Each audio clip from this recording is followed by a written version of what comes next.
Welcome back to the Who Play Productions podcast. I'm AJ. I'm here with my guy Chance. Chance, how you doing? I'm good, man. Excited to talk about some Olympic basketball. Yeah. First time in 5 years, actually. Years. Yeah. Because it was supposed to be last year, but because of good old COVID, you know. But there is one positive. We only have to wait 3 years for the next one now. Yeah. So. And I don't know who cares about soccer, but the World Cup's only next year too, so that'd be fun. But so yeah, I mean, we did two things here. We did our best possible USA Olympic team, and then we did our 2024 prediction, which we'll do in a part 2 after this. But we could dive into it. Well, actually, we first should talk about the current team. Yeah. So they played 3 exhibitions games. They're 1 and 2. We're recording this the morning after they just walloped on Argentina. Yeah. And you could tell they came out with a lot more sense of urgency. Yeah. The ball was moving and they were competing on defense, which is what we expect from this team when the games actually matter. Yeah, for sure. And I mean, it was cool to see Luis Scola out there. 41 years old. Yeah, that's crazy. Argentina, they didn't look bad, but obviously our guys took another level to it, and it looked good to see them bounce back. Too. Yeah, Levine had a nasty dunk. Oh my goodness. You had some Pistons out there. Why even jump? Yeah. All the blocks were from your Pistons. Steve Bain, Jeremy Grant, shout out to them. Yeah, that was cool to see. Hopefully, I mean, it's just exhibition play as of now, so hopefully they turn things up when it's time to get the medal. Yeah. I mean, I was getting a few text messages from my friends, what's going on with the USA Bass. I was just like, I don't think they care about the exhibition games, and at the same time, I don't think they've played enough with each other. Yeah, and I don't think they're quite suited and set up. They're not quite good enough to win without caring. Right. We've had teams in the past, that 2008 team and the 2012 team and the Dream team, they could have won if they would have not worked out for a month. They would have went out there and stomped everybody. So this team has some young guys and some guys that still have to go out there and hoop at the end of the day, and I think they figured that out fast, that they're not going to nonchalantly walk in there. But I do think if they do go out there and play ball, no one can touch them. And I think they'll get the gold this year again. I'm not really worried about that. They're still the heavy favorites, I would say. It's just going to take a minute to, get acclimated. It's a lot of first-time Olympians, right? I mean, and it's different rules in the Olympics. Yeah. They're not getting some of those same calls that they do in the NBA now. And it's not even just the Olympics. It's different rules. Everywhere is different compared to the NBA. Luka Doncic, remember when he said it's easier for him to score in the NBA? Yeah. And I mean, it's true because maybe it's not necessarily easier to get a bucket, but it's way easier to get a foul call. Right. And they don't do the whole jump into your defender thing in the Olympics. And I honestly like the refereeing in the Olympics better than I do in the NBA. I do too. Because it just gets so toxic watching it sometimes, and there'll be constant stops of play to review the most useless things, and they take way too long. Yeah. And then you talk about the jumping into the defender and always getting the call. Harden and Steph started that, and I mean those are great players. Yeah. I'm not downplaying them, but the games are faster. They only go 2 hours, as to where an NBA goes 2.5 to 3. Yeah, and half. And it's more physical too. And that last half hour you're talking about is the final 15 minutes of the game, because that's right. But honestly, it's the NBA's fault for allowing some of the stuff that happens. Yeah. Because the referees do what they're told. I feel like. Yeah. You got to think about the higher up people as kind of the people to blame. Yeah. For the soft play, I guess. But agreed. The Olympics are going to bring the best out of a lot of guys for sure. For sure. So do you want to dive into this best possible team we made? Yeah. So obviously the Olympic team right now is pretty stacked itself. Yeah. But we wanted to, just for fun, think about what Team USA could be if everybody was willing to play right now. So let's start with the starters. Who do you think the starters would be, AJ? So the funny thing about this is there's only one guy in our starting lineup that starts in the actual team right now. Right. But we've listed our starters. I think this is the best possibly. They're just the best players in the And NBA it's other a than the foreign guys. small-ish lineup. Yeah, with Steph Curry at the point, James Harden at the 2, Kawhi at the 3, LeBron James at the 4, and Alexei Pokachev. No, Kevin Durant at the 5. Alexei wouldn't. He wouldn't make it anyways. Not American, but. I think he barely made the whatever. Where's he from? Did you ever figure that out? Morocco. Yeah. Morocco? Yeah. Oh no, we'll never see him in the Olympics. Yeah, but yeah. So Steph, Harden, Kawhi, Brown, and KD. I mean, that's pretty insane. It is. That's a team you make it 2K. You want to do the bench? Yeah, I mean, you still have to just imagine this team. It's just honestly unbelievable. So you got guys like Damian Lillard, Anthony Davis, Jimmy Butler, Jason Tatum, who's on the team, Paul George, Karl Anthony Towns, Kyrie, and CP3. Yeah. And how many of those guys in our top 13 roster? This is pretty much like the best 13 guys that we could come up with. But like, how many of those guys are actually on the team? Which is the crazy part. KD and Tatum. And that's it. Right? Dame. Those are the 3. Yeah.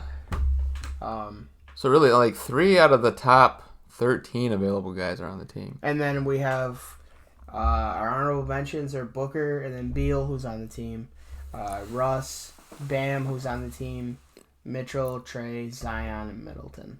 Mm-hmm. So that's 1, 2, 3, 4, 5 guys out of all these players. And I listed 20? Yeah, that's crazy. This just goes to show the difference in talent with the U.S. We could take 5 out of our top 20 guys. Yeah. And still be way more talented than every other country. It's crazy. And the crazy thing about that is that these countries aren't what they used to be anymore. These guys, a lot of these teams are a lot better, but we're still just. I mean, right. It's from a history of basketball culture in our country. I mean, that's all it is. A lot of teams 10, 15 years ago, a lot of countries didn't. Basketball wasn't their main sport. And soccer's still the main sport in every country other than here, but basketball is number 2 in every country. So it'll be interesting to see. I told you earlier I did a little scenario on 2K of the Dream Team versus the Redeem Team in 2008. Yeah. And that was fun because those teams are crazy. Right. That Redeem Team was nuts. Darren Williams was the worst player. Prime Darren Williams was the worst player on the 2008 team. He was an all-star starter. Yeah. That team was crazy. Back when everybody wanted to play in the Olympics. Now it's just a side thing because they're we'll still get enough guys to win it. Yeah.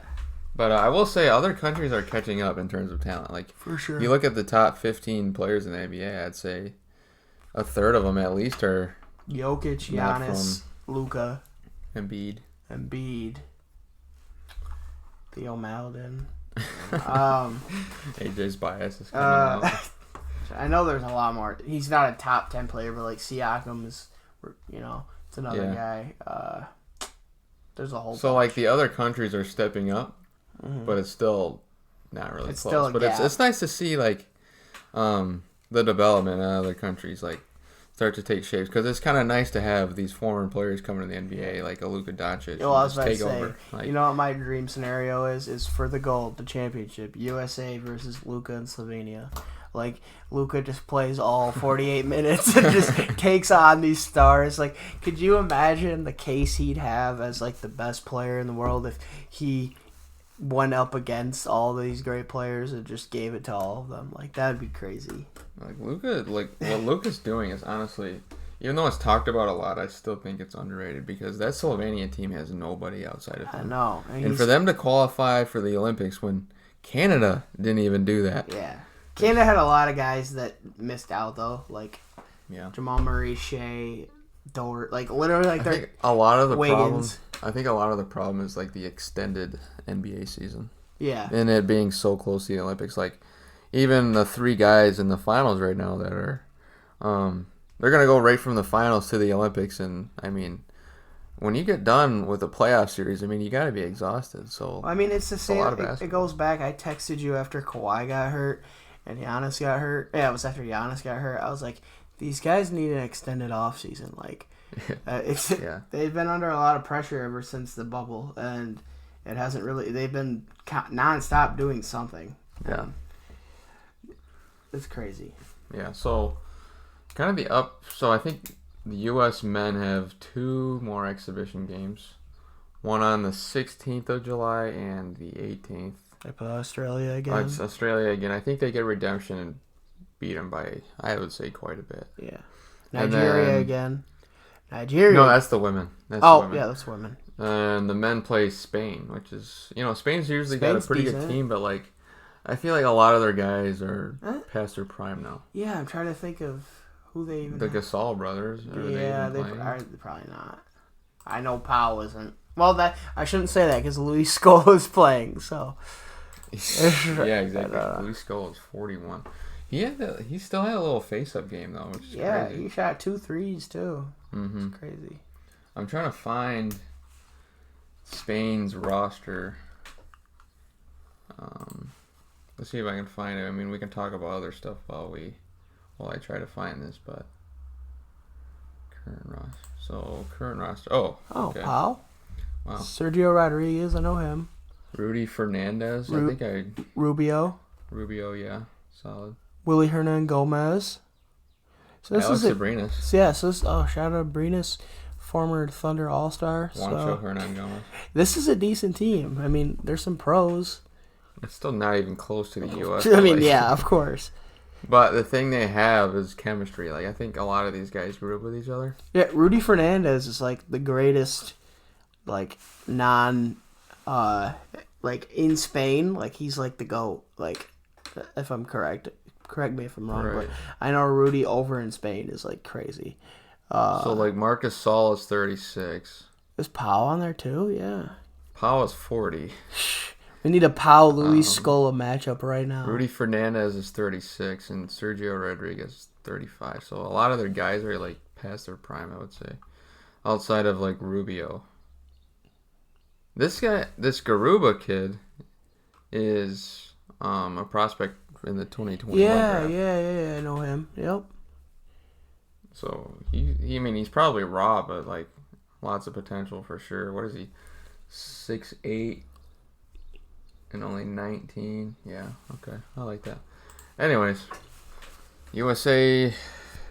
So you think they're gonna win gold for sure? Like, do you think there's gonna be? Not for sure. I mean, you just never know. But yeah, I mean, they did lose 2 games. Yeah. There's one guy in that team. I mean, they can all do it, but Kevin Durant, there's no one on the other teams that can stop him from scoring at all. Like, we were watching those Argentina highlights, and like he took it so easily, but he could have easily had 40 and 50 or whatever he wanted. Mm-hmm. Like. Anything he can get. Yeah, I mean, he was being guarded by Luis Scola. Yeah. So, yeah, I mean, if I had to bet my money, of course, I would have them win gold. It'll be fun. I can't wait for the actual real games to start, where you can watch them on television more. I'm trying to think. Do you remember who was on the last 2016 team? Like, I know DeMar DeRozan was on that team. Boogie, Melo, KD. Right. Who else? Harrison Barnes. Right. I always remember Harrison Barnes. Who else? I think, was Chris Paul on the 2016 team?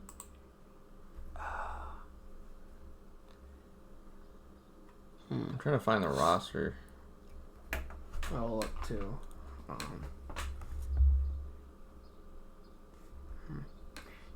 2016. I think I got it. Oh, here we go. I got it. Okay. Yep, Jimmy Butler, KD, DeAndre Jordan, Kyle Lowry, Harrison Barnes, DeMar, Kyrie, Clay, DeMarcus Cousins, Paul George, Draymond Green, and Carmelo Anthony. Okay, so I mean they had a prime. Well, they had a prime Boogie and Draymond. So like, it was a really good team. So yeah, Carmelo was only 32 at the time. Yeah, I'm pretty sure he was like leading them at scoring. But yeah. Yeah, that's really it. So here's my last question: 2016 team versus this year. I would say this one's more talented. I think so. Just by a little bit though. Yeah. Either way, I think Boogie would kill this team in the paint. Yeah, like really, because really the only guy you can match up with him is Bam. Bam, yeah, which is a pretty good matchup. But yeah, I agree with you. Probably go this year, and I think they're gonna win gold again. Okay. Yep. Yeah, that's gonna be it for part 1. Yeah. Of today's video. Sorry if we stall a little bit. AJ's gonna have to do quite a bit of editing. Yeah, we just said we had to look at some teams. That's all. But yeah, we just talked a little bit of Olympic basketball. There will be a part 2 for sure. But have a good rest of your day, guys. Hit the subscribe button if you're new, and we'll see you all next time. Thank you. Have a good one.